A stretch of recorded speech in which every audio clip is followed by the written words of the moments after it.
paraphrasing this, and I'm making this contemporary. He gives God devotion in the morning, not at 1 o'clock in the morning when he's falling asleep. He's giving God the ultimate. He's giving God his best. Amen. And God accepts Abel's offering. Hallelujah. And rejects Cain's offering. Amen. And in turn, Cain gets jealous and kills his brother Abel. You see, this is what happens in the church. Yes. When God accepts someone else's offering because this other person over here is giving God their best, and in turn God is blessing them. God is opening up the windows of heaven and pouring them out blessings that they don't have enough to receive. And some of us are giving God our last. Some of us are giving God our attitudes and the spares and the bones, and we're wondering why we're not being blessed. And so what we do is in turn we try to kill the other person. We want to kill our brother. We want to kill our sister because God is blessing them. But your blessing is you're only going to get back what you put in. Amen. See, you didn't put in anything, so you're not going to get back anything. Amen. This is holy and acceptable unto God, which is your reasonable service. Amen. This is the least that we can do for God. Yeah. And sometimes we try to make it like we're doing God a favor. I show up to preach, I'm doing God a favor. I don't feel like getting up, but let me do God a favor. And let me go up here and preach to these folks.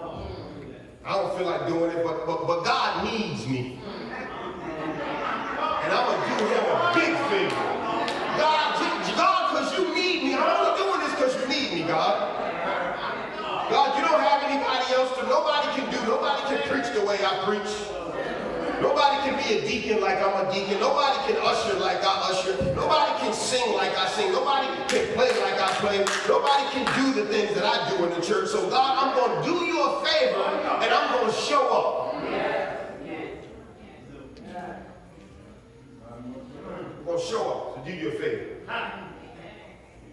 But the scripture says this is your reasonable service. In other words, the least that you can do is show up and give God some of your time. The least that you can do is show up and give God some of your resources. That's the least that we can do. And then it says, and do not be conformed by the ways of this world. Amen. Do not be conformed by the ways of this world. And this is the part where my fear for the church is coming, because the church is going into a direction where we want to be conformed by the world. And we want what we want. And when we don't have our way, I'm taking my toys and I'm playing somewhere else.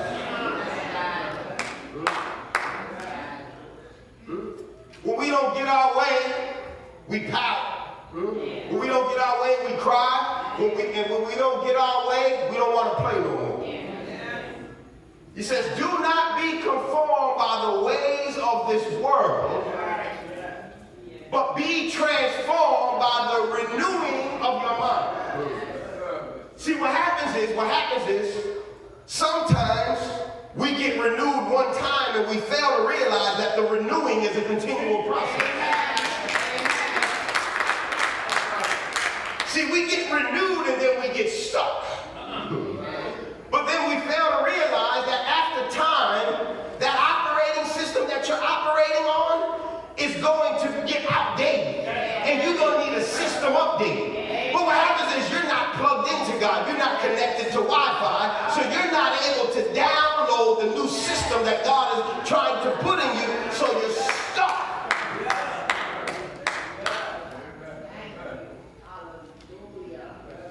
And when you get stuck, the only turn that you can turn to is the world.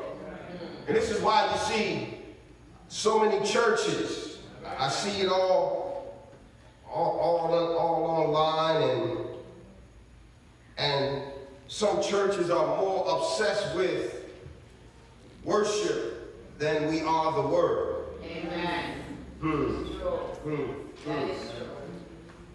We can dance and we can shout, but we don't like the word.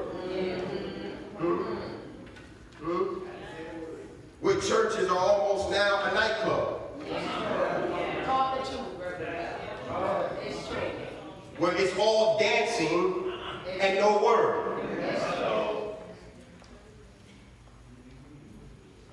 If I go to a venue, I used to go to the club, and there was no word, but there was a lot of dancing.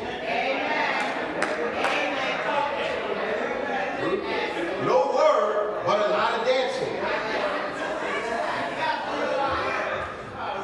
You go into some churches now, you don't even know if you're in a club. The lights is out, neon lights, everybody's dancing, and no word.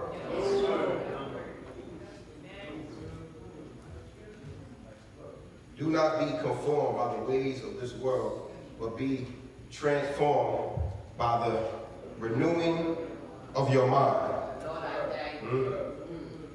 That you may prove that what is good and acceptable and the perfect will of God. You see, the only way that you can prove that what is good and acceptable and the perfect will of God is you've got to present your body as a living sacrifice, holy and acceptable unto God. Now let me share with you four quick New Testament sacrifices. You're not going to find this in your Bible. God gave this to me directly. You're not going to find this in your commentaries. You're not going to find this because ain't nobody said this, because God gave it to me. There are four types of contemporary sacrifices. One is a dead sacrifice. One is a dead sacrifice. The dead sacrifice is an individual who doesn't have a desire nor want to do anything for God. You can't get them.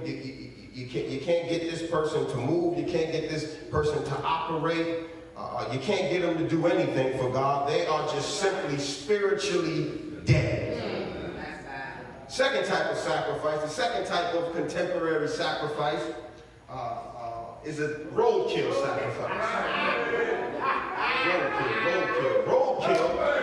Roadkill is an animal that you find that has been injured on the side of the road.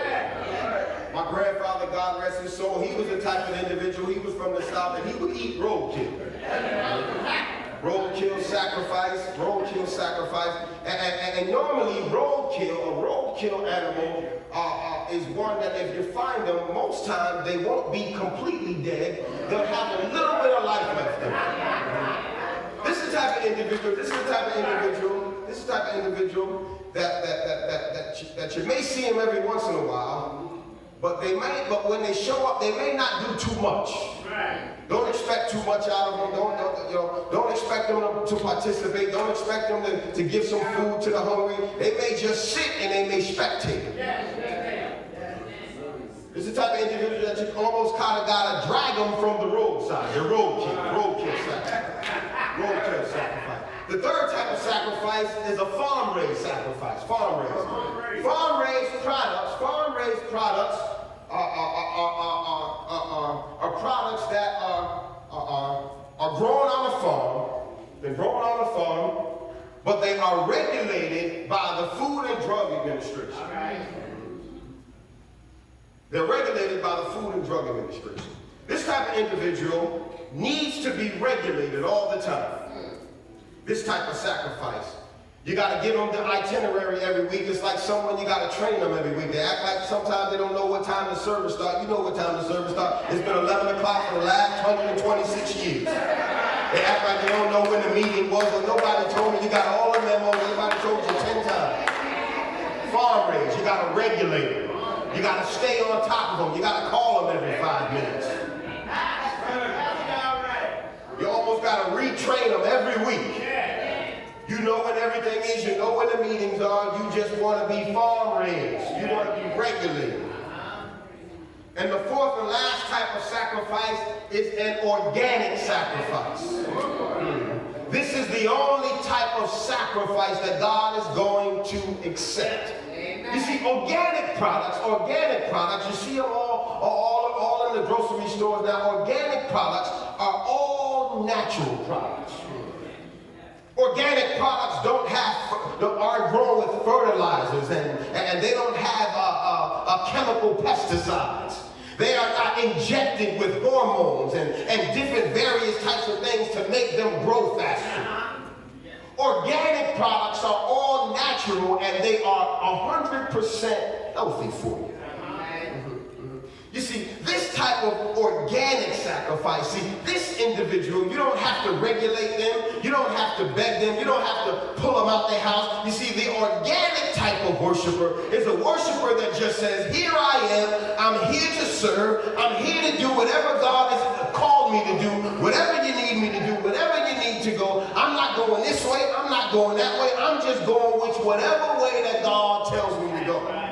Because my sacrifice is organic. It is not polluted by gossip. It is not polluted by what this person says. It is not polluted by what's going on over there. It's not polluted by what's going on back here. My worship is authentic. Organic sacrifice is the only type of sacrifice that is holy and accepted by God. So as I get ready to take my seat, we all just need to examine what type of sacrifice we are. Are we a dead sacrifice? Am I a roadkill sacrifice? Am I a farm-raised sacrifice? Or am I an organic sacrifice? Realize that God is only going to accept a true and authentic organic sacrifice. Amen.